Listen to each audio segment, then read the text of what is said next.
Well, hello everyone, and welcome to the Park Streamers Hangout. Joining me tonight is Cordy in California, Theme Park Casual, and myself, Barry Place 28. Before we get started, I'd like to just tell you where you can find us and say thank you for joining us tonight. So, Cordy, do you want to go ahead and take it away and tell us where you're from or where we can find you? Oh, where you can find me? We're starting this off great. If I'm not home, I'm at Disneyland. Is that good? Where can we find you on Twitter and Oh, Instagram gosh. and YouTube? Yes, Instagram. So I was able to use Cordy in California for all of them. So Instagram, TikTok, and YouTube. Great. And down below me, right here, is Theme Park Casual. Why don't you tell us where you can find you? You can find me on YouTube at Theme Park Casual, as well as Twitter and Instagram at the same Theme Park Casual, where we have news, views, discussion, and live streams for the casual visitor from a former theme park commando. Awesome. All right. And obviously, I'm Barry Place 28. You can catch me on Twitter, YouTube, and Instagram at Barry Place 28. And we'd like to say thank you again for everyone joining us tonight. This is our first Park Streamers Hangout, and we're excited to have you here with us. And we got a few topics that we're going to discuss tonight. And with those topics, the first one we're going to talk about is Rogers the Musical. So with that, I'd like to do a little intro here. Now sit back and relax as the Hyperion Theater, in partnership with Stark Industries, presents the world premiere of Rogers the Musical.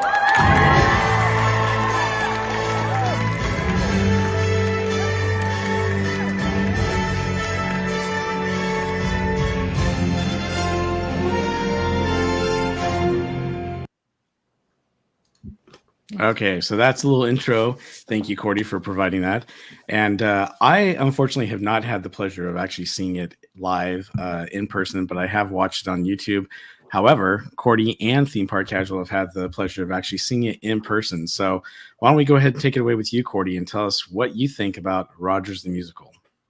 Sure thing. So I wanted to just, everybody's saying hi. So I just wanted to give a quick hello to everybody in the chat. Trish, LA Most Wanted, Christina Hernandez, Christina Holmes, Jessica Jimenez, Garrett's here, Lake Kick One, Hope is here. Did I say Trish? Trish is here. Excalibur, Ichi. And they all say hello to us. And just want to thank you all for joining us tonight on Hi Bianca on our first ever I guess live stream kind of podcast.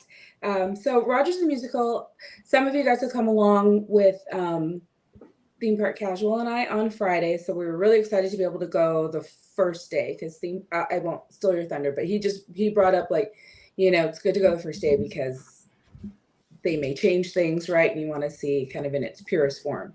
And I loved it. I thought it was very entertaining. And I think especially if you knew kind of the origin of it and to see it kind of come to life was, I was really excited about it because I did, there I go. So I'm going to call him the Arrow. I always want to call him the Arrow.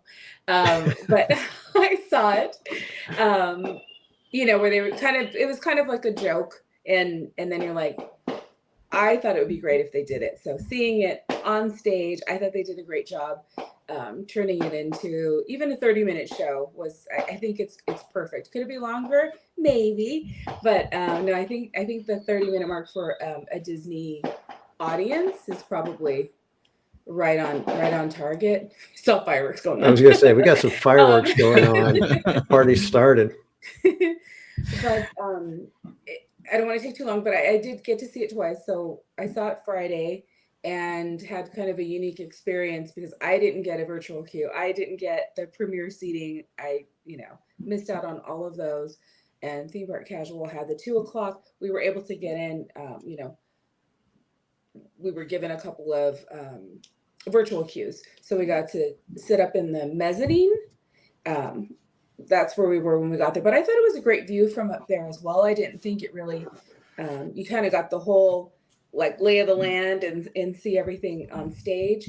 And then we went yesterday. I did get a virtual queue for the 2 p.m. show. And it felt like it was a little more organized, but it was still, you know, as expected, was a little bit chaotic, just kind of figuring out where you needed to be, because every day there's new people. So they're like, I don't know where to go. And I think a lot of tourists right now in the summer. So, I mean, there's more information we can share with you as far as like what I saw, where the standby was, because Jar Jar Bougie had joined me, but I didn't see him. I was just messaging him, hey, there's a standby line over here. So I was watching them move the sign from, you know, Hollywood Boulevard over to here. And I'm like, now they're going in. So they kind of swept in the standby first, which I thought was interesting. So they moved them into a certain area. And then just like any virtual queue, you get the alert and it tells you, you know, you get your barcode pops up. So they don't want you to return to the actual theater until that pops up. So we all just kind of waited across the street. And it's kind of first come, first serve. You go in and they bring you into, if you remember before, we used to just kind of go in that way. They have like the orchestra mezzanine balcony sections. So they moved us into the orchestra. So that's what I mean. Once that fills up, whoever comes after that is going to go into the mezzanine and so on. And I think I was in the 5th row. So I was happy with where I was. That was pretty good for virtual queue, I thought. And I know that Jar Jar, he did standby and he actually got front row mezzanine. Wow. So not bad either, right. You know, for showing up at the last minute. But I would recommend to anyone to go see it. And I know we're going to talk about the premiere seating, but don't know how I feel about that. The first day I kind of wanted it, but I don't know at this point if I would want to do that, right? I would just take my chances with the virtual queue. But I can go back anytime. Maybe someone visiting from out of town may want to take advantage of that feature. So, Right. What did you think, Theme Park Casual? Well, I actually really enjoyed the show. It is a quality show. It's not something that they threw together. I was afraid that it was going to be they were going to take the joke way too far, but they did a good job of keeping it to where it felt true to the characters, but still a little bit of the winking at the audience kind of thing. So I felt like it for me, it was going to be either a really, really good show or absolute trash fire that was not worth seeing ever again. But it actually landed somewhere in the middle for me. I wouldn't put it on par with the Aladdin show that used to be in the Hyperion, because that was literally Broadway quality. That thing was an amazing show. This one, it feels a little bit stripped down as far as set pieces and costuming and things like that.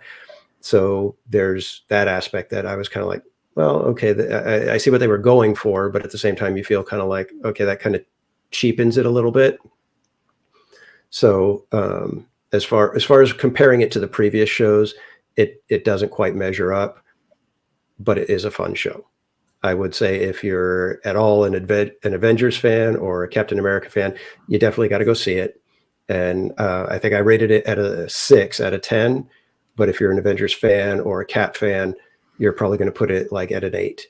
It's pretty fun. So I think the show itself, like I said, is a quality show, but there is that whole aspect of, instead of being a true theater experience where you have assigned seating and you can arrive, at your leisure, know where your seat is, the stress of having to be herded in or arrive an hour, 45 minutes ahead of time, try to figure out what's going on, potential cast members not knowing exactly where people are supposed to be going. I mean, there were people when we went on Friday, it was like, stay to your left if you're standby, come to the right if you're doing that. And it was like, so there's just a lot of, things to figure out, a lot of logistics that can get, people kind of start pushing people's buttons and making it a less than pleasant experience. But it wasn't anywhere near as bad as it could have been. It could have been literally chaos, but it was just, a mild, I think the excitement of the day was more of what was happening. It was like there were so many people that really wanted to see it. Cast members were, I think the cast members were doing actually a very good job, because in front of the theater, it was just nuts. Everybody taking pictures, people dressed up, people doing the bounding for, the girls in the 40s or whatever.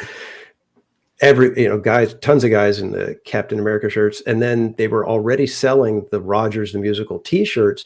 And I saw dozens of people already wearing them.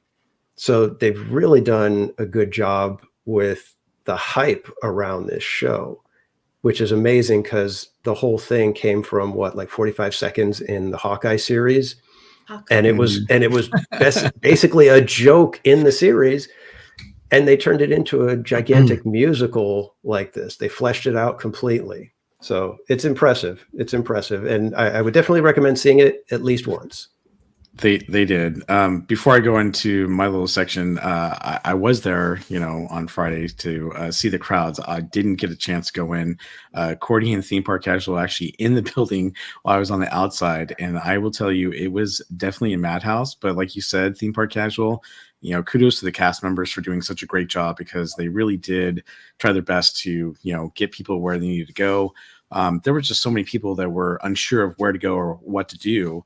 But they were doing their best as cast members, and I just want to call them out and say thank you to them for doing their best to try to get everyone through that craziness or madness that was happening. But it was great to see the excitement that was building around that theater and all the people who were excited to be there. I mean, even when I got off the tram to walk up to DCA, I mean, you just heard people talking about Rogers the Musical, trying to get a time for whatever show they could get, and that was the big topic, it seemed like. So I was really excited to see that excitement around there, as well as the cast members doing a great job of trying to get people to go where they needed to go.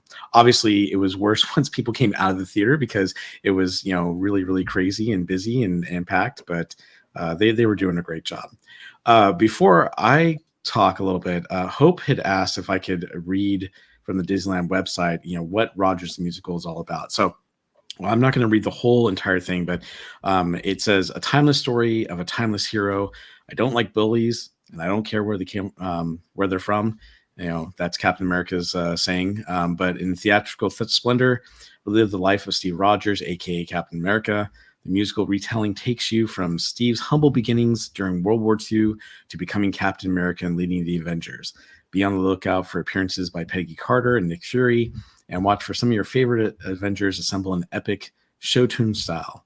It's a larger-than-life one-act musical coming this summer for a limited time to the Hyperion Theater in Hollywoodland at Disney's California Adventure Park. So that's what it's all about, if anyone was unsure of what the show was about.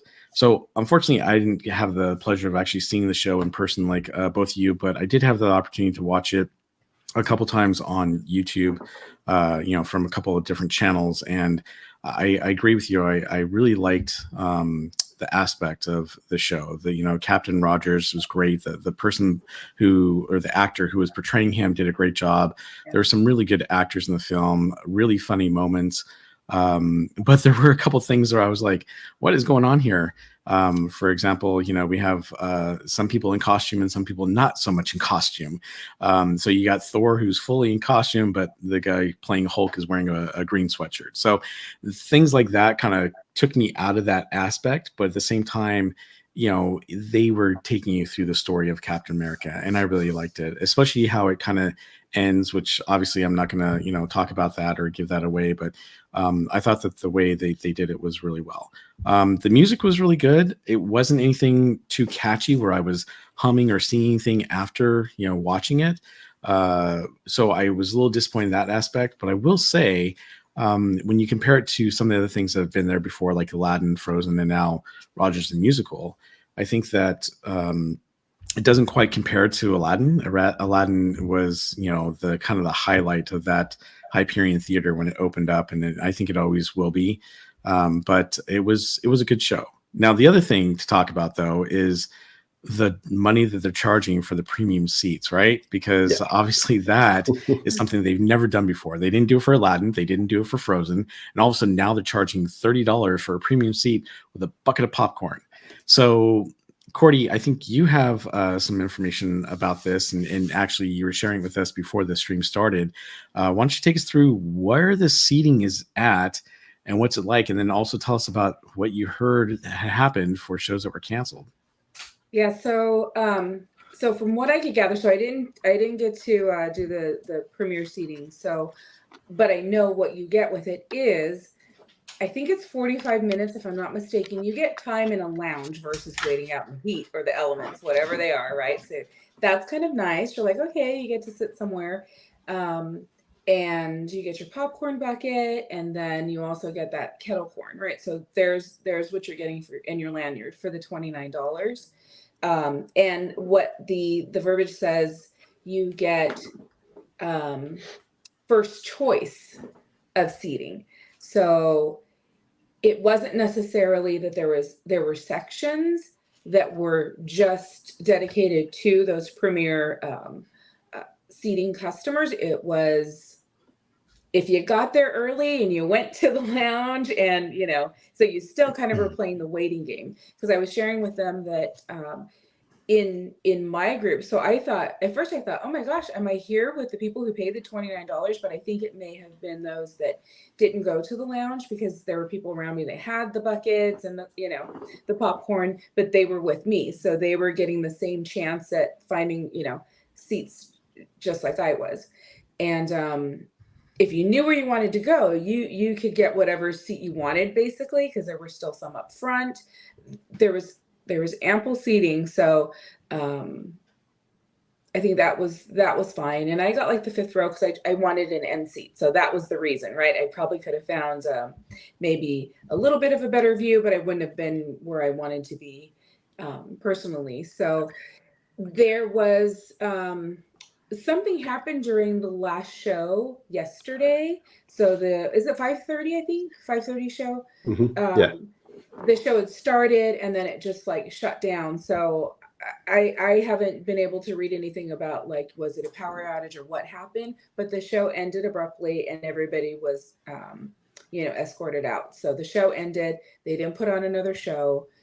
The people that paid the $29, there were some questions around that. And I actually reached out to, I just, chatted up Disneyland.com and asked them, if I were to pay the $29 for that premiere seating and the show was canceled or something happens, what is your refund policy?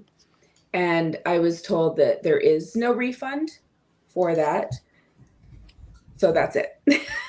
You're out the $29. And I was saying, well, they gave you the popcorn and the bucket. So I guess that's the trade-off. You got something for your money, but they are not issuing refunds. I'm sure if you push the issue, maybe you could get something, but that's the answer that I was given. I get the fact. I get the fact that there's going to be cancellations, but if you're going to have a cancellation and you're not going to get a refund, you're stuck with a $30 bucket. That's a big hefty. Oh man, that's a lot to take in. To spend $30 and all you got was a popcorn bucket. Not that you don't get good popcorn buckets. Trust me. I mean, a lot of people spend popcorn buckets on the season pass holder, buckets for popcorn, but that just seems like an awful lot. Yeah, and there should be some sort of compensation. I mean, even give them like another treat of some sort. Something that we're sorry. We know you paid money. It was supposed to be a popcorn bucket and a very nice show with a decent seat.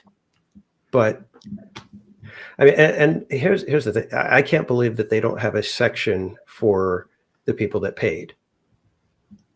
That seems just odd to me. It seems wrong. It's like, if I paid, I want to be able to know that I've got a guaranteed seat in the orchestra, center section, to be able to walk in, so that I don't have, part of why I'm paying that money is so I don't have to sit there and wait an hour plus to secure a good seat. And if you're telling me that I paid $30 and, oh, by the way, you better get here an hour early if you really want to get, the perfect seat that you really want. And then, but even then I still have to fight with other people that paid $30. I don't know. It seems odd that they don't have a section to where, at least, I could stroll in, 10 minutes before the show and still be able to get, maybe 12th row. Mm-hmm. Yeah. Well, our friend Silver Stars Adventures says the Disney company is hurting for cash. So that may be the case, but I think that's about the wrong way of going about it. So. Yeah, that's looking at the short term. There's a lot more. You would probably sell a lot more of those if, when something like this happened, people were saying, "Oh yeah, they gave me my money back and they let me keep the popcorn bucket," because then people would be like, "Hey, let's do it, and if something goes wrong, we'll get our money back, no big deal." Whereas this way now, I would think there's going to be a lot of people that are like, "Well, I don't know if we should spend the money." Especially, like I said, if you're showing up and you were in the same spot as the people that paid $30 and you were able to get just as good a seat as them, I really don't know what you're paying for at that point. Right. I think it's just, then it comes down to the bragging rights of your, right? You have your. Well, yeah, I mean, the first day that was how you knew who the cool people were. They were the ones walking around with the lanyard and the big Rogers thing on around their neck, and you're just like, oh wow, you got the lanyard. They were all waiting like at 7 a.m. or before, some people, to be the first one to scan into the park and then run over there and then get in a line and hope that you're one of the 400 that gets. Yeah, right. That is so crazy. Yeah. That is really crazy. All right. Well, I think that takes us to our next little topic, and that happens to be the Oogie Boogie Bash. So let's talk about those tickets, because this has been quite a controversial thing over the last week, especially with a lot of people who weren't able to get tickets when the tickets did open. So for those that actually did try to get tickets for Oogie Boogie Bash during the Magic Key holder sale, a lot of people did get it. Obviously, it did eventually close, and some people didn't get it. But when it went on sale last week for the general public, all of a sudden, a lot of people started seeing this on their screen, and it said, Oogie Boogie Bash, the queue has closed. We apologize for the technical issues which have impacted general ticket sales for Oogie Boogie Bash. New sales are paused while we work to address these issues. Guests can visit Disneyland.com, /Oogie Boogie Bash on Thursday, July 6th, which is tomorrow at 9 a.m. Pacific time for an update, which may include the date and time when new sales will resume. We commit to providing advance notice prior to activating new sales and strive to make the process as smooth as possible. We're sorry for any inconvenience this has caused. And then obviously mentioned below that is the fact that anyone who's purchased tickets, they are good to go. So that's what happened last week. And I think it was a little startling to see that, because it didn't happen like later in the afternoon. This happened right in the morning when people were trying to buy tickets. So with that, why don't we start with Theme Park Casual? What's your take on this? You really want my take? I do. No, this is a issue that has plagued Disney for I don't know how long when it comes to their IT, ticket sales, all of that. I don't know if it's I'm not going to put it on the cast members that are the IT cast members. I'm willing to bet that this is simply ancient infrastructure that the IT personnel are just doing their best with and trying to figure out how they can make it work. I think Disney probably hasn't invested in their ticket sales, whatever system they're using. I don't think they've invested in anything in probably 15, 20 years. And it's straining under the pressure. And this is pathetic because every single time they have something like this, whether it's, a big demand for tickets online or whatever, it always ends up into some sort of weird technical issue, a fiasco. You've got people that lose out on getting their tickets or just end up having to wait another week, or it's just always up in the air with them. And I I don't understand why they have not been able to address this issue. Cordy, what's your take on this? Well, I was the optimist. I don't know. I've sat in so many queues from trying to get my pass when they first came out, because I was online that morning trying to get my, my new pass. What was it? What was it called back then? Not Inspire, Dream, right? The Dream Key. The Dream Key. And that was so stressful. And I remember I got in and then something happened and then I lost that one. And me and my daughter literally like closed the computer. I was like ready to cry. I mean, I know this is dramatic, but ready to cry. Because I'm like, I just sat watching the Thunder Mountain, the goat going for like, hours and hours, and we didn't get him. And then I got back in and everything was fine. But I've done it for everything because I have gone to the After Dark events. But Oogie Boogie is kind of one of those, right? Star Wars Night and Oogie Boogie are probably the most popular. I thought, at least for me, because I got in with the Magic Key at the Magic Key time, it went a lot smoother than last year. But I was still in the queue. I had 4 browsers going. Like I had different laptop, computer, the phones, everything going just in case, like which one's going to open up, quickest. And it still took me, I think it was like 1:30ish in the afternoon before I was able to get those tickets. So, but then when I saw what happened, I was wondering, I'm like, oh my gosh, I hope nothing happens. Like there's going to be, this is everybody trying to get a ticket. Right. And it's like, and in my opinion, I feel like there's more hype around just social media. I think social media has put this big hype around Disneyland, even more so.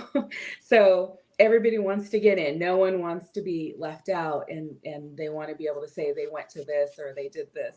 So I think that just, on top of everything else, like you said, I believe the infrastructure, like there's something needs to be fixed there, because it is every single time these tickets go on sale, we have one issue or another.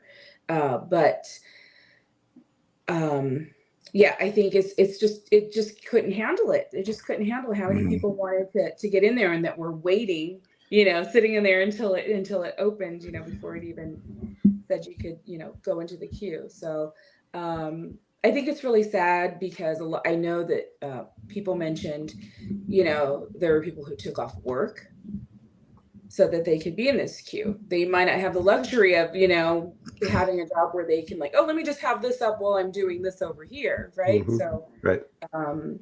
And I don't know. I hope that they're listening to us. And, but then again, if we just keep feeding into it, right? If we keep buying these premier seating, if we keep buying these tickets, why would you, what's the rush? You're still going to get all the people coming anyway. So. Right. Well, Cordy, you mentioned that, some people took off the day from work, or they were trying all day. So Donnieland in the chat, he actually said, I waited in the Magic Key holder queue all day. Then when it was my turn, it said sold out. So then he waited 2 days later for the general public tickets to go on sale. He waited in the queue and then got the error page, and he was like, ugh. So, and I feel for him.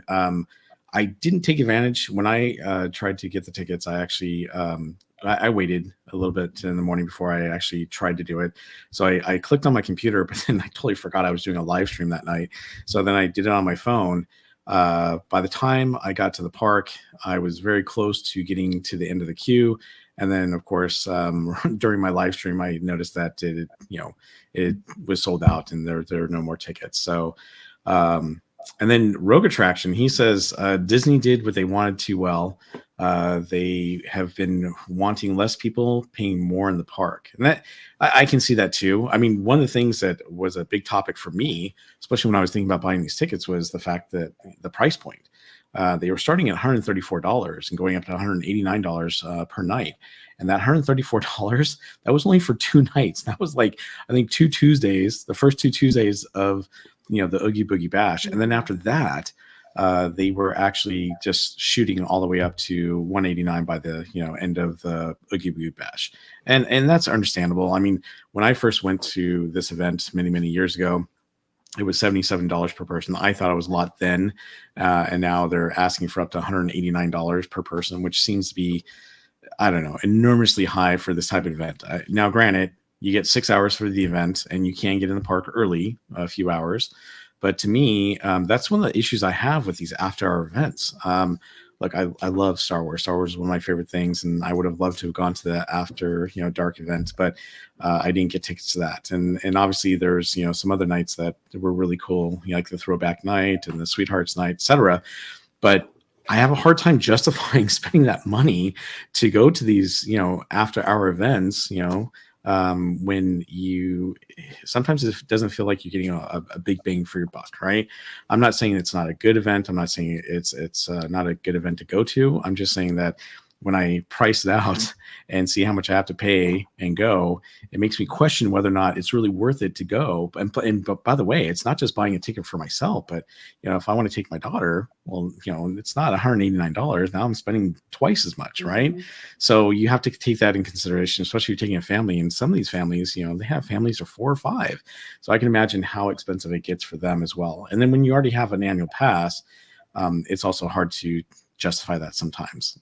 So I think that Disney in the after dark events, it doesn't seem like they're really trying to limit how many people go, but they're definitely trying to get as much money as they can, right? I mean, they're a business and they're trying to make money. I'm all for capitalism. I think that's great. But there comes a time where it's like, when is paying too much, right? Mm-hmm. Yeah, I agree. I think it's Rogue Attraction points out that it's $300 for every night of Halloween Horror Nights in Orlando. I don't know if they have that pass here. I'm not hip on the Universal thing, but not Scary Farm at Knott's Berry Farm. They have an all-season pass, and I believe it's $149. $159, and that gets you every night of Knott's Scary Farm. But here's the thing, and Disney has the sweet spot with Oogie Boogie Bash, because it's not the big scare fest that all of the other parks do, and it's not at a park like Legoland where it's made more for the littles. It's that, hey, it's just kind of like right in between. It's got the creepiness kind of thing. It's got the villains, but it's all done in fun.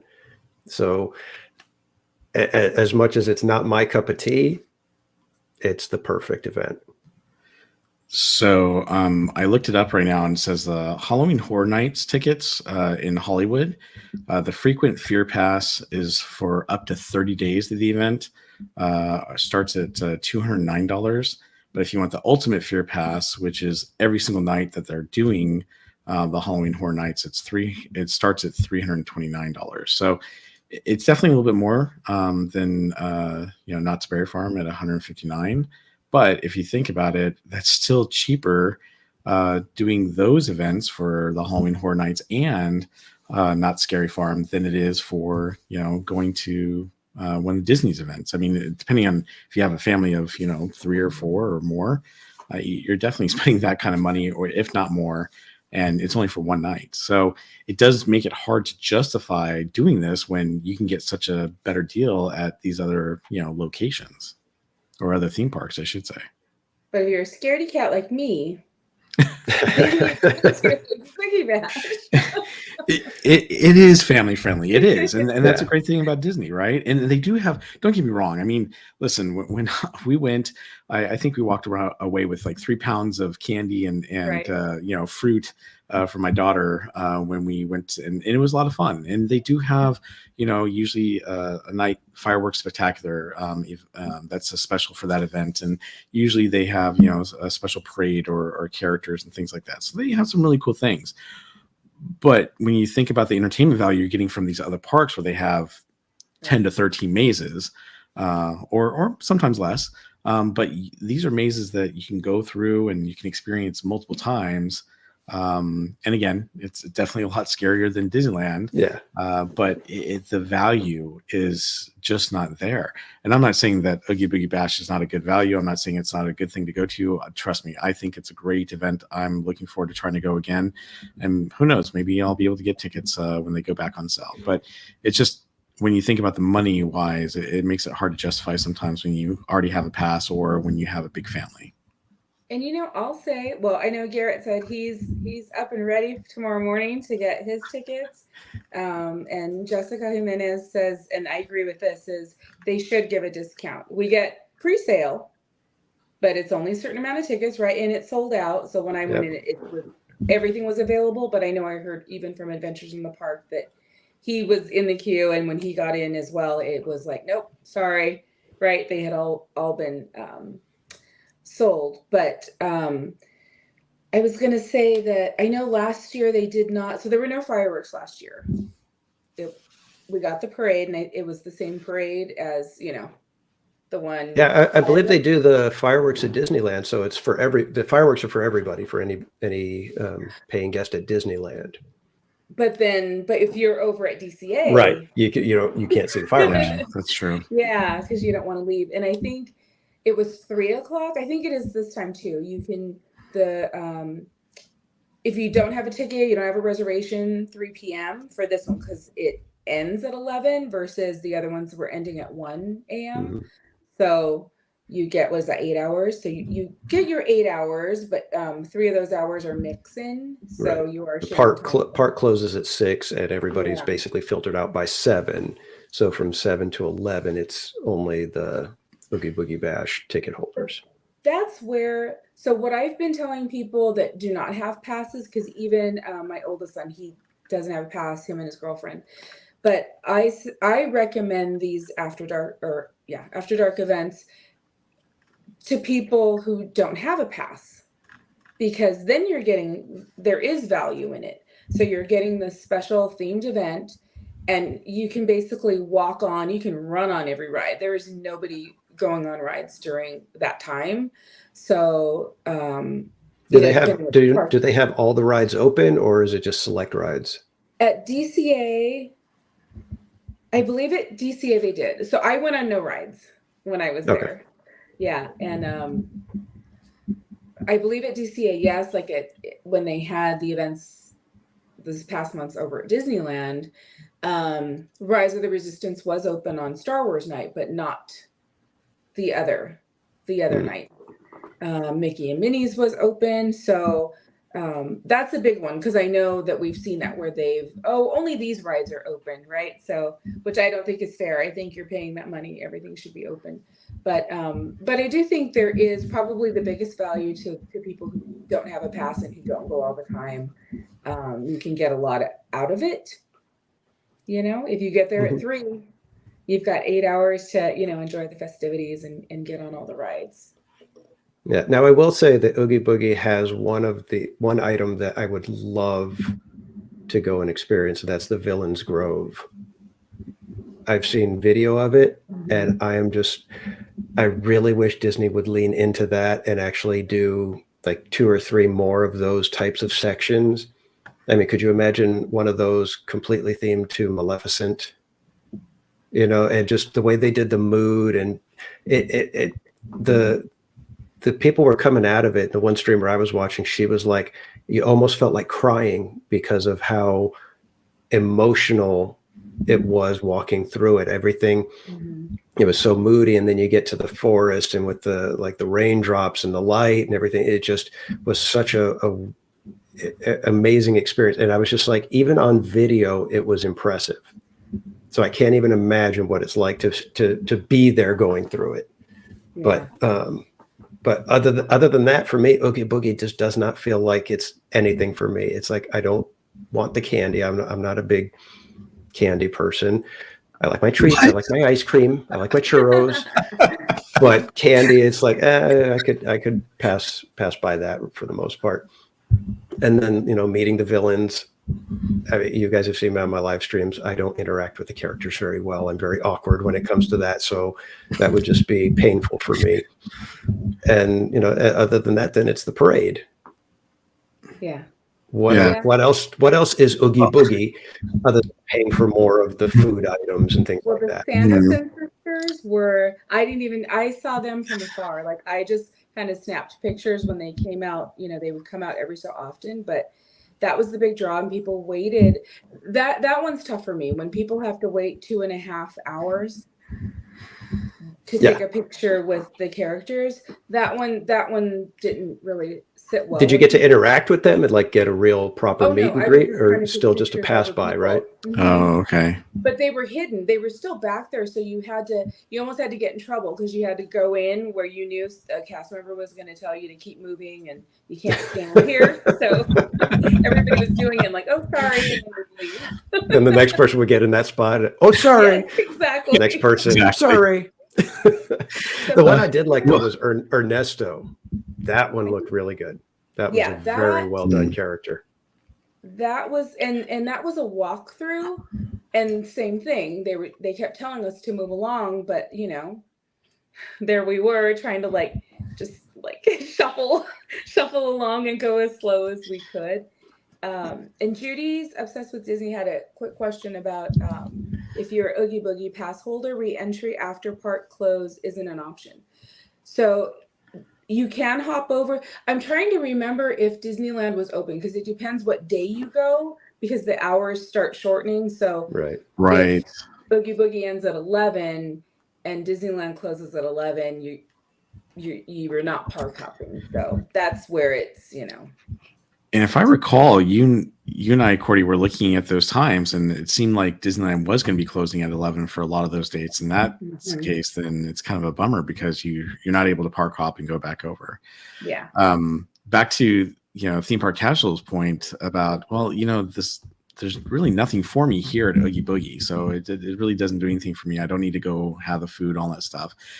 Disney Family Man 23, our good buddy George, he says the way the parks have been during normal park operations, it seems like you can practically walk on without a special hard ticket event. So, and I know a lot of people like going to these after dark events because the park is not busy. You can get on rides really fast and really quick. But he's got a point. It has been, well, and I will say I think it's been more over in Florida than here on the West Coast. But definitely things have been a little bit easier to get on. But I've noticed that even in summer, it's definitely been busy since schools have been getting out and people have been going back to the parks, but not as busy as what I've seen it in the past.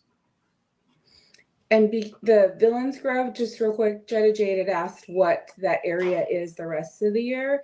It's that Redwood Creek Challenge area. Oh, yes. Mm-hmm. I will say, that was awesome. I went through twice one night because the first night I waited a long time, but I went through again and I filmed it, but I was so happy how everything was set up. So the visuals and the sound, it came through the video very well, but that was amazing. That really was. Yeah, that's why I said I was just watching it on video. I was just like, that's impressive. Mm-hmm. Right. And don't get me wrong, they do some amazing theming when it comes to their event. Obviously it's just a little different from Scary Farm and Halloween Horror Nights, but I think that what they do put on typically is something that's really fun and enjoyable. But again, going for me, it's that whole what's the value of this? Is it really worth my time and my money to go to this event? And for some of them, and for some people, it is. But to each their own. I definitely like Oogie Boogie. I think it's great, but some of the other after-hour events aren't my cup of tea. But regarding Oogie Boogie, obviously they're going to be notifying us tomorrow on when the tickets are going back on sale and what they're going to be doing. So everyone that's going to be trying to get tickets who's in our chat today, obviously we wish you the best of luck in getting those tickets. So good luck. Yeah. But tomorrow we find out when you can get tickets. Tomorrow we find out when. You don't have to wake up early or anything because it's just going to be an announcement. So exactly. All right. So with that, let's talk about our next fun topic, and that is theme park entertainment. So this is something that the three of us have been discussing for a while now, and I think that theme park entertainment is really important to the theme park business because it makes a big difference when you go to a theme park and, what kind of entertainment do they have? Do they have parades? Do they have bands? Do they have, different types of shows and stuff? And something that Theme Park Casual has really put a point on is the entertainment that's really not there at Disneyland, but it is at the park. So Theme Park Casual, you want to start us off with that? Sure. So Disneyland has phenomenal nighttime spectaculars. You cannot beat Disneyland. Fantasmic, for me, is the ultimate nighttime show. I would almost say that Fantasmic is worth the price of admission. That's how much I think that show is top tier, upper echelon, zenith of nighttime spectaculars for theme parks. However, you cannot see Fantasmic right now. No, you can't. Dragon No Fantasmic. burst into flame, and no more Fantasmic. Oh, jeez. So, what does Disney do? Nothing. They did nothing so far. We are past the 4th of July holiday, and there has been nothing to basically compensate for the lack of Fantasmic at the park. Now, you could say, well, they do other stuff that you can go and see other than Fantasmic. So I pulled up Thursday, July 6th for Disneyland. Park hours all the way till 12 a.m. After 6 o'clock, you can go and see the Golden Horseshoe Piano Player at 6:30. You can go to Stitch's Interplanetary Beach Party Blast.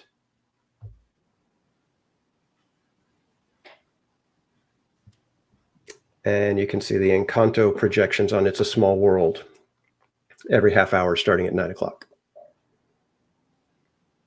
That's your entertainment options other than the fireworks show at Disneyland during the summer. The world's greatest theme park. Now, let's contrast that a bit. If you head over to Knott's Berry Farm, same Thursday, July 6th, after 6 o'clock, you can see the Ghost Town Miners at the Fireman's Barbecue, 6:45 and 8 p.m. You can see Crazy Kirk and the Hillbillies, 6, 7:30, and 9:30 p.m. You can see Ride the Tide at Boardwalk Barbecue at 7 and 8 p.m. You can go over to the Fiesta Plaza stage at 6:45 and 8 p.m. and see Adelaide Tropical. You can go hang out in Fiesta Village and see Calle Celebracion at 6:30, 7:45, and 9 p.m. Or you could go to the Calico Mine stage and see the headliner of Mike Dangerously and the Royal We at 7, 8:15, and 9:30. If that's not enough, you could go to Calico Park and see Holy Crow at 7:30 and 8:45. Or you could go hang out with the DJ at 7:30 and 8:45 over at Charleston Circle. Yeah, woo, woo. Exactly. That is a drastic difference in entertainment options. And granted, like I said, Disneyland does the big spectaculars. You're not going to beat them. But you can't go and hear a jazz band in New Orleans Square. There is no one playing music. Let me go and check California Adventure, because let's do that and give them the benefit of the doubt that maybe California Adventure has a little bit more for us. Well, while you're checking that out, so one of our mods, great guy, CM Manny, says, I disagree, Danny. They're working on it and trying to get it back next month. And that's for Fantasmic. And I know they're definitely trying to work on it. And hopefully Murphy will be back in all of his glory. And that'll be great to see. I think the main thing we're trying to talk about tonight, though, Manny, is the fact that there's a lack of entertainment because Fantasmic's not here. There's a lot of right, and I'm not doubting that they're working on Fantasmic. I'm sure they're freaking out trying to get that thing back up and running because they were selling the premium seats and now they can't sell those. I mean, how many thousands of dollars are they missing out on every single night when that's not running? It was 2 shows that they were making thousands and thousands of dollars on. So I don't doubt that they're working hard to get it back up and running. But the fact is they did not compensate in any way.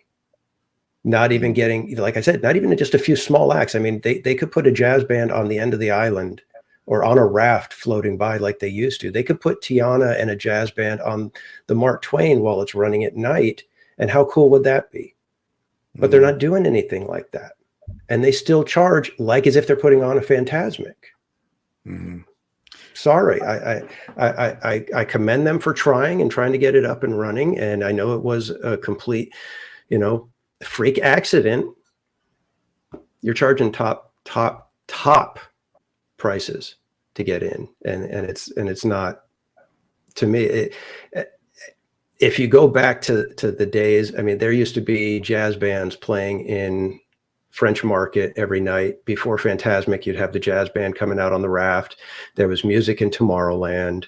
They used to have Videopolis. I mean, there was plenty of things going. They used to have the piano player on Coke Corner. They had the Plaza Gardens with the swing dancing on Friday and Saturday nights.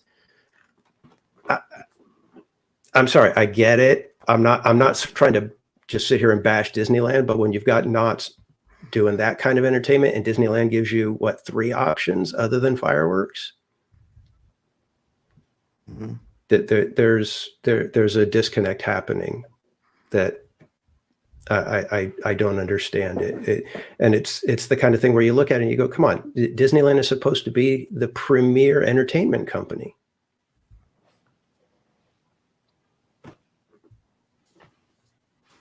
It's just not there for me. I don't understand it. As much as I love going to the park, and I'm not saying, I'm not going to Disneyland every day. I love going to the parks. And yeah, there's plenty to do at Disneyland without the entertainment.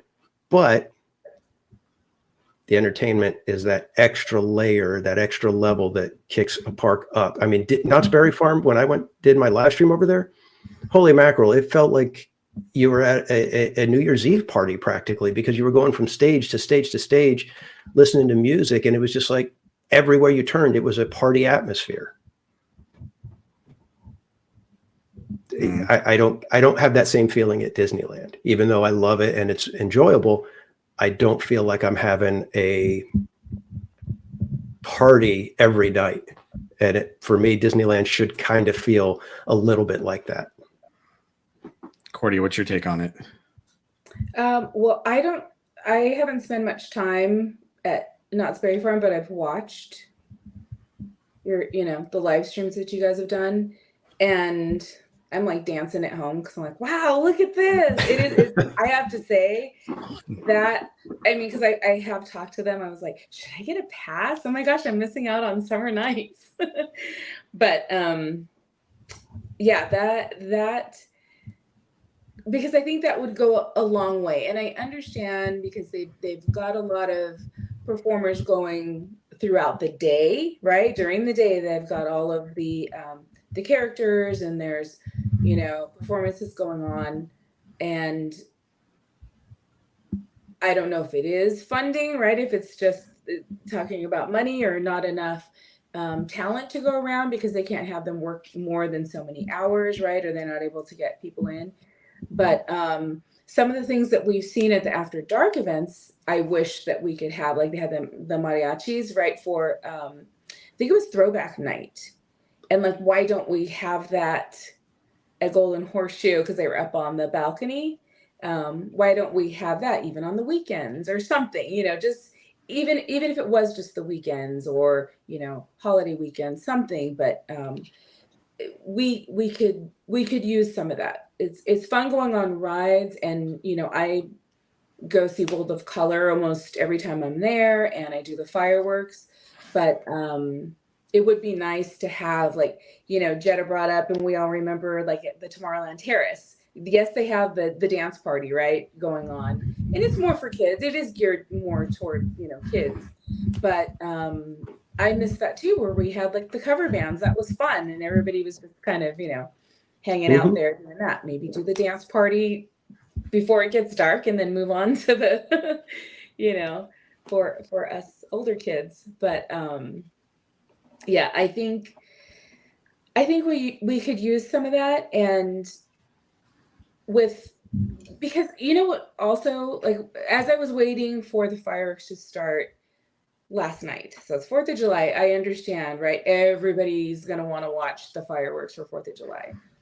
And I don't normally like sit and wait for them, but I was walking around, I'm like, you know what? Oh, here's a good spot. I think I want to be in front of the castle. And I sat on the ground. So we were all just sitting on the ground. I was probably there for 2.5 hours. And then, then you have to stand up almost for the last maybe 45 minutes because you can't keep sitting. Stand up and push forward. So I think you guys heard, whoever was there, I'm like, I feel like a squished penny myself because I'm like, oh gosh, I can't even like move and I'm sandwiched and people are taller and I'm like, but so it was interesting. And I personally, I was like, I don't think I could do this again. Had there been maybe some other entertainment, you know how people would keep moving. We wouldn't just all sit there for hours and hours waiting for fireworks. Everybody would do, different things, and maybe we'd all casually show up at the different fireworks sites. Because you can go to Rivers of America, which is great. You get the projections, the water projections. You can go to Small World. I think that's beautiful on the Small World facade, right? Like that looks amazing. It's really clear, and you get a great fireworks show. But yeah, I think if there was a little more going on, it wouldn't be this like mad dash and then sit and hold your spot and everybody's just like, no, I was here first. You know what I mean? It would just be a little lighter, and people could know that, oh, maybe I'll go see fireworks tonight, but I'll go do this tomorrow night instead. So yeah. So I see that Brian Sevilla in the chat says the problem with Disney right now is they don't have a summer parade and they don't have Fantastic. So essentially right now Disney is disabled. So really the only thing they do have is the fireworks at night at Disneyland and then World of Color 1 DCA. That's all they really have. And so it's kind of disappointing. Theme Park Casual and I were at SeaWorld on Saturday, and when we were there, they actually had, they had a nighttime parade. Of course, it's nothing like Disneyland. Yeah, a nighttime. Yeah, exactly. It's cute. Let's put it that way. It was a cute But parade. at least they try to do something where it's a nighttime parade, right? Then they have this laser spectacular, which is really cool. And they play, some of the music doesn't always, I don't know if some of the music I put to laser lights, but it was cool. I think it was great because they did it from time to time. I think it was like every half hour, an hour they would do it. And then they had the fireworks spectacular. Obviously, their fireworks are nothing compared to Disneyland, but it was fun. To be there and to see it. Plus, the park is lit up. They have lights all over the place, and it looks nice. But they seem to try to do a little bit more. Knott's obviously is amazing. Not Summer Nights just blows me away because they really try to outdo themselves. Yes, obviously they don't have the crowds like Disneyland does, and I saw that in the chat with some of the comments that we were seeing. But they definitely are trying to have a family fun entertainment, and it's a blast. I mean, I went there with my wife and my daughter just a couple weeks ago, and we went on a few rides, but we went to go see a bunch of the shows, and the shows that they had were amazing. I mean, some of the shows are people we used to see at Disneyland, like Thomasina, and then you've got a reggae band or some of the other bands that Theme Park Casual was mentioning earlier. You've got the DJ, which is fun to listen to, and then you've got some amazing food, like the churro sundae. Oh my gosh! And I know some of you saw, that I had gotten that when I was with Theme Park Casual last time. He did a live stream, I think, a couple weeks ago. But the thing is that they just tried to go over and beyond to make sure that you are having a great time at their park.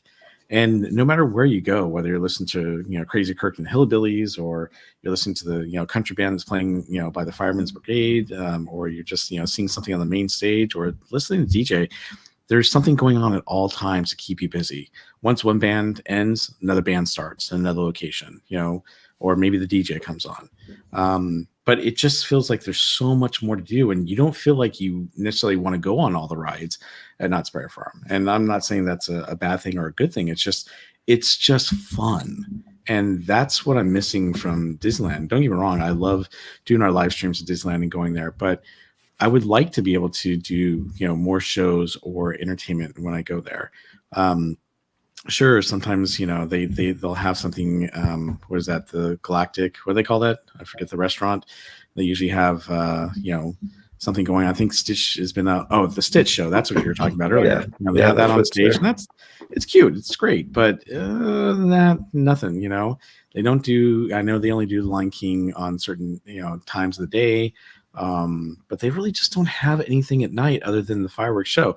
Don't get me wrong. There's some amazing rides and things to do, but I just wish there was more. Now, I will say that one caveat of the Fantasmic not being on the Rivers of America is that now you get to ride the Mark Twain around the Rivers of America late at night, which is amazing because you don't normally get to do that. So I think that's fun because it's been years since any of us have been able to do that. And I love the fact that we can do it. But at the same time, you go on it once or twice and okay, great. One of the other things that they used to do a lot is how about, the Golden Horseshoe? I mean, you used to have a show there all the time. They really don't do any shows now. It's a bummer. I feel like there's so much potential that Disney's losing out on. And I know the days of Videopolis are far behind us, and I'm probably dating myself. But even if they were able to do something like that at night, would be really fun to do. And they just really aren't doing things like that. So don't get me wrong. I mean, Disneyland's amazing. I love the theme park. But when you see other parks trying to do more shows or they're trying to do more entertainment, it makes it feel like you're getting more for your money. And it also makes it feel like you're having a lot more fun in the park. And you feel like, wow, there's so much I got to do. Especially for annual pass holders, who go all the time, like myself at Knott's Berry Farm in Disneyland. It's like, wow, I am so, excited to be able to go to, Knott's Summer, night. The other thing is we didn't talk about Knott's is how about, their Ghost Town Alive. The Ghost Town Alive is amazing. And that in itself is just entertainment. You can spend all day interacting with all the actors and the characters. And that's, kind of like a show that you're a part of. So it's great to see that Knott's is doing that. And I know that they have not been doing so well this year, unfortunately, and hopefully they will do better. It's kind of weird how theme park attendance seems to be down quite a bit, at many of the different theme parks. But I feel like Cedar Fair is doing a great job with Knott's and trying to give us the best entertainment as possible. Yeah.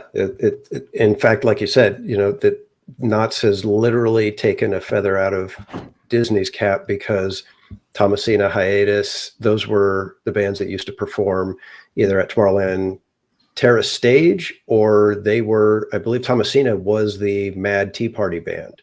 Mm-hmm. So they were. And then you've got Crazy Kirk and the Hillbillies, who used to be Billy Hill and the Hillbillies at Disneyland for, was it like probably 20 years or something like that?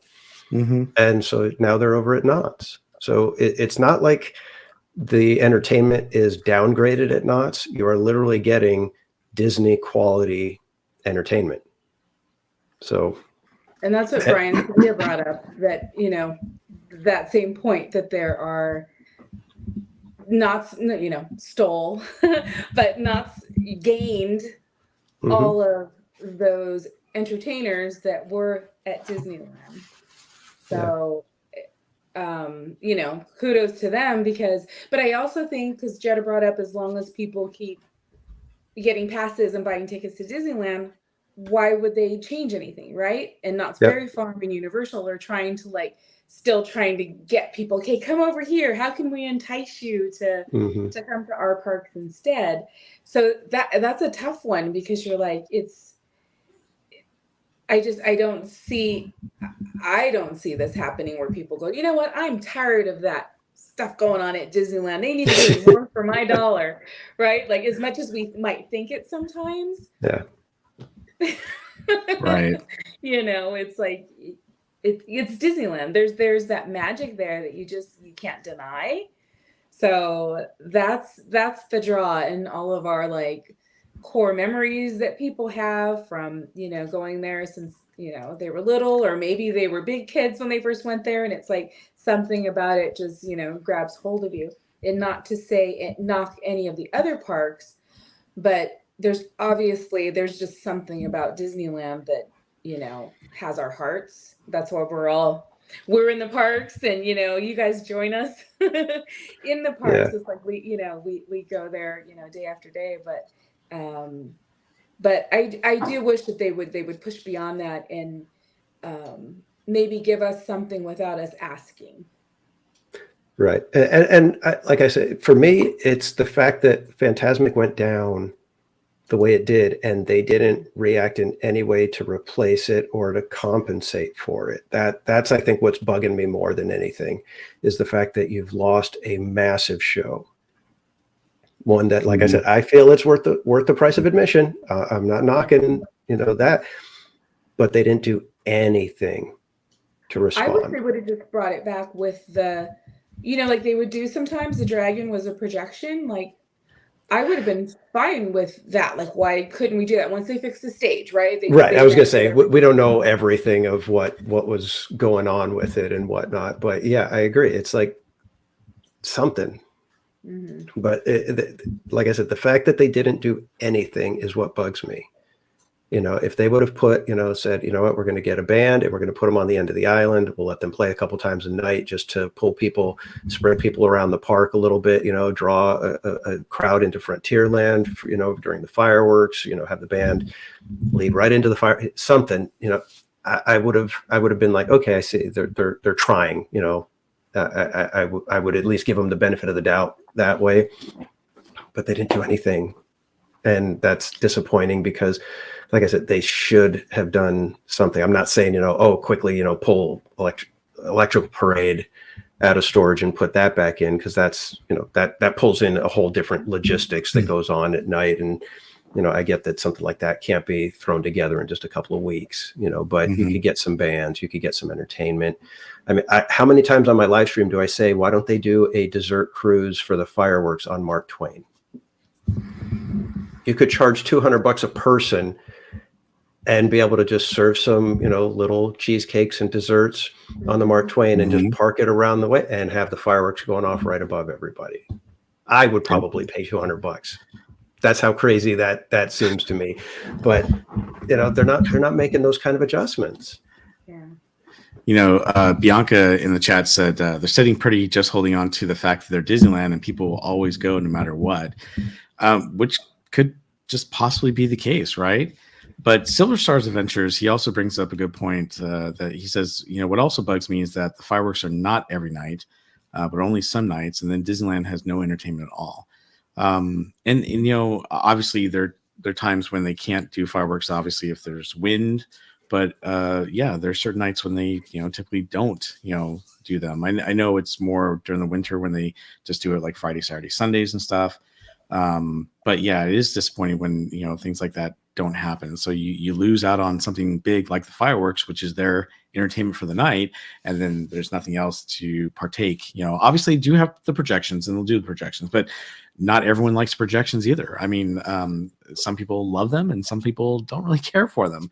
So the projections can be a good thing, but I will tell you, the last time I was there and they canceled the fireworks, the moans and groans that came out were like, oh, really? We're not doing fireworks and projections. And then the drones of people that just turned around and hightailed it out of the park was amazing. I didn't expect to see that. It made it easier for me to see the projections with my daughter on the castle because they moved, which is great for me. But at the same time, how disappointing is that? Especially when, like we're annual pass holders, so we go all the time. But for the people that aren't annual pass holders and then they go there and hoping to see the fireworks and then they get canceled, it's a big disappointment, because that's one of the big draws is being able to go and see that. And they're not necessarily there just to see, the projections. I know I'm always rooting for the fireworks because when you're there in the crowd and you can hear like the conversations or you hear the reactions to things. Because sometimes, when you see it all the time, not that you take it for granted, but you kind of do, right? You're like, oh yeah, just saw it the other day. But when you hear the families that haven't been there, like I just ran into a mom and son, they were going on Guardians. He was so excited. They hadn't been there in 7 years. But that gives you that kind of you kind of look at it differently. Like, wow, okay, this is then you're really rooting for like, please everything work, please let's have fireworks, you know, for these people that are just here for a few days. And I know, like you said, weather, right? There's reasons why. There's obvious reasons why they can't do it some nights. So it's going to happen, but it's just really hard with bringing up all the other things. If we had some other things to kind of fill in, and like, well, that's okay, we'll go do this tonight, you know? Right. And that's kind of the thing, because when we went to SeaWorld, they did the fireworks. I did a quick live stream. They were playing music. And then after they did the exit music from the fireworks, they started the laser show again. And I was like, oh, darn it, I should have kept the live stream going. And that was already, you know, the fireworks started at 10 when the park closes. So this is after park close. They were sending everybody out, but it was, you were dancing your way out, basically. It was so fun, festive, uplifting. You weren't, you know, dragging your feet out the gate and, you know, heading back to the car. You were pumped up. You were still smiling from the fireworks. You were having a good time from the music and the laser. And that's kind of how it feels at Knott's when you're going from band to band to band, you know, all these different entertainment venues. And at Disneyland, it doesn't have that. And I'm not saying that there's not a wonderful feeling at Disneyland, but like you said, if you miss out on the fireworks, and that was what you were waiting for, that's, you know, okay, kids, right after the fireworks, we're out of here. Sorry, no fireworks. All right, we're just out of here. That's a sour note to be leaving on. Yeah. Whereas if they had, you know, some entertainment, it's like, well, let's go over here, you know, or as you're moving around, there's a party atmosphere and it's uplifting. I don't necessarily feel that at Disneyland, which is frustrating for me, because I remember the Disneyland where you would walk, you know, through the park and there was a band playing just about everywhere you went. And now there's almost nothing. And it, like I said, it's frustrating for me as an old timer. So. Well, you know what, this is going to be interesting to see, you know, a year from now, what it's going to be like. Obviously, you know, Fantastic should be back at the end of this summer. But, you know, what will Disney do next year? And in fact, you know, what are the other parks going to do next year? It'll be interesting to see and compare, you know, a year from now. I mean, obviously, Fantasmic is a big thing, but still with Fantasmic and fireworks, or with World of Color 1 and Fantasmic and or fireworks, you know, there's still a lot that to be desired, you know, at the Disneyland theme parks. Don't get me wrong, I think the theme park is great. I still love Disneyland. You know, we're definitely not trying to, you know, give Disney a hard time. It just, you know, when you see other theme parks doing a great job of providing entertainment for their guests, it makes it, you know, a little hard to swallow when you go to someplace like, you know, Disneyland, which is supposed to be, you know, the best theme park in the world, and they don't offer some of those things. Yeah, and I think just to address a couple of questions that we had in the chat, about, Jetta had asked about, you know, don't they cancel for safety, you know, the fireworks, which we're not really saying like, oh, they should put the fireworks no matter what. We understand like that it's more around if the fireworks have to be canceled because, right, because of safety reasons, because of the wind. And we know, I mean, right outside those walls are homes and businesses. So we know why they're doing it. It's just, it would be nice to have an alternate. So if they didn't do the fireworks, it's okay tonight because we've got this to go do, another form of entertainment. But without Fantasmic especially, that's it. You could run over to World of Color for, you know, the last show. But I think at that point, after people have waited for, you know, if it was in Disneyland, maybe they would go, okay, let's just hang around. Let's go do this since it got canceled.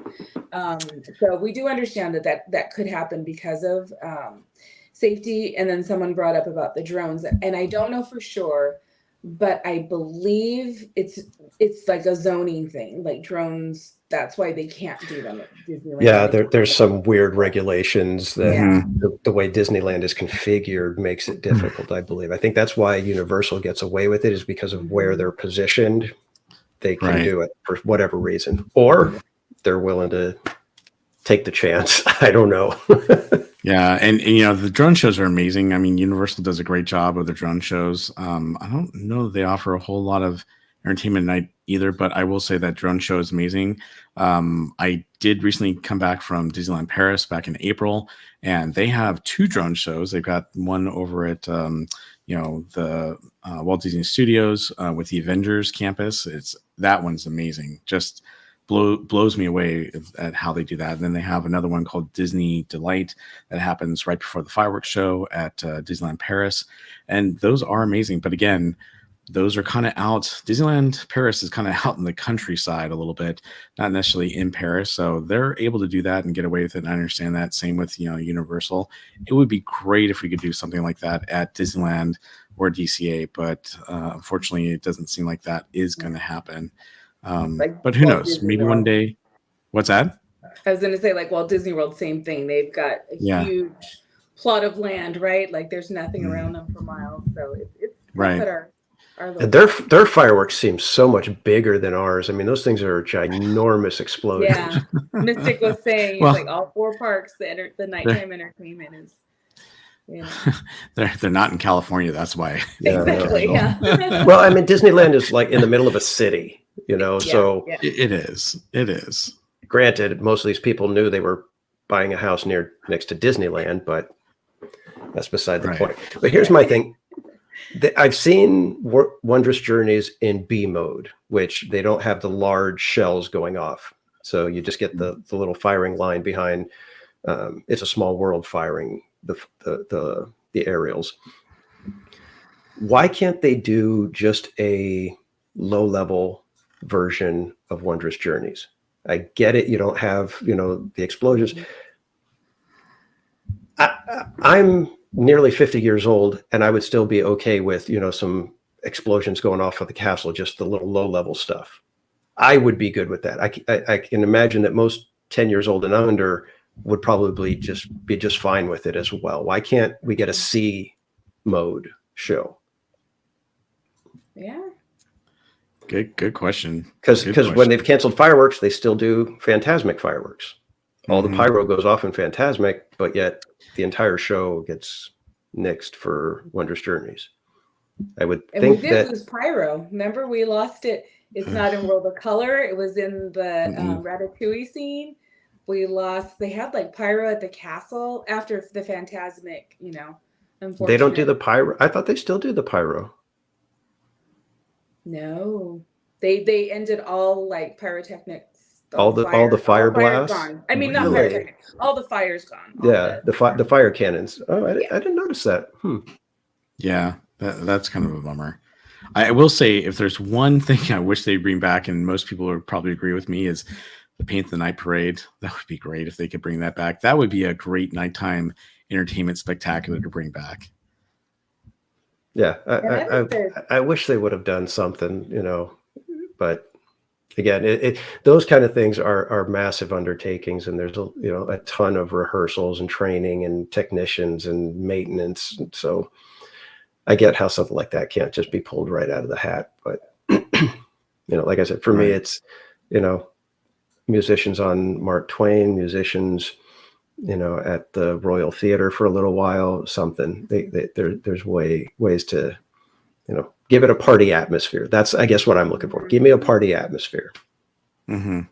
And that's what we're getting at some of the parks, and that's why we're talking about this topic. So, Yep. All right. Well, with that, I think we've had a great night and a great stream. And before we go, just want to obviously thank everyone for joining us tonight.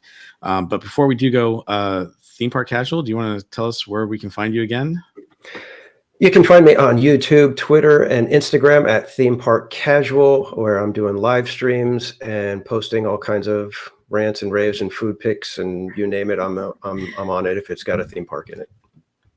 Awesome. All right. Thanks. And Cordy, where can we find you? Cordy in California. I'm on Instagram, TikTok, and YouTube. All right. Great. And same thing, right? Everything food. We love the foods. We will partake in the. Yeah. Right. And obviously, I'm Barry Place 28. You can find me on YouTube, Instagram, and Twitter at Barry Place 28. And before we go, just want to say thank you, a special thank you to all of our mods out there who support not just me, but Cordy and Theme Park Casual. We have a lot of you that obviously are mods for all three of our channels. And then those who are not mods, for all of us, thank you so much for everything you do for our channel. Really appreciate it. Much love to all the mods out there. And more than anything, just want to say thank you so much for everyone joining us. We hope this is going to be a regular thing, and we're going to be able to do this live stream more often from time to time for the Park Streamers Hangout. But I would just want to say thank you again for joining us tonight and for giving us your time. And we hope to see you on our streams again real soon. Good night, everyone. Jetta said In we a need song? a song, Barry. We need a song. Well, I don't have a song, but we will create a song, all right, of some sort. and I do have a little outro video to give us. So with that, everyone have a great night, and we'll see you again Thank real you, soon. everyone. See you, kids. Bye.